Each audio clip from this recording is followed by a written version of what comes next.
Exodus 13, verse 17, it happened when Pharaoh had let the people go, people of Israel, that God didn't lead them by the way of the land of the Philistines, although that was the most direct route.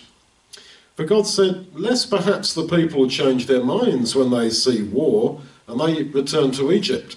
But instead God led the people around by the way of the wilderness through the Red Sea.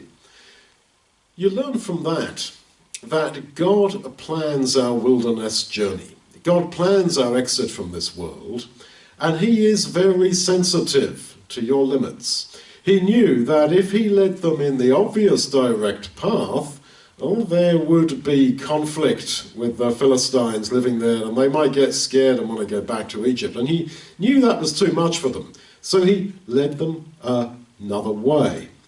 And so God has promised that he will never test us, 1 Corinthians 10, more than we are able to bear, but will with the temptation also make a way of escape that you may be able to bear it.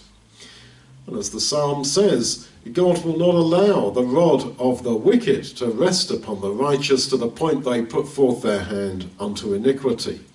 This is a wonderful comfort that God knows you and he knows what you can take. For you, those limits are invisible and you don't know. So I can't cope with that. Well, maybe you can. And maybe there's other things that you don't even realize potentially could have happened to you.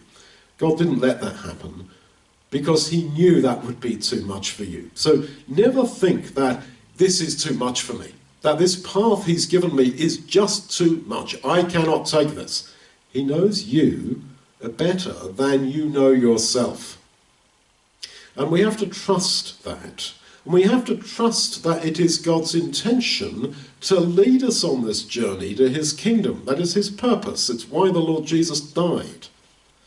And he therefore is very sensitive to us. It is for us to trust in his love, and love is sensitive to the limits of others.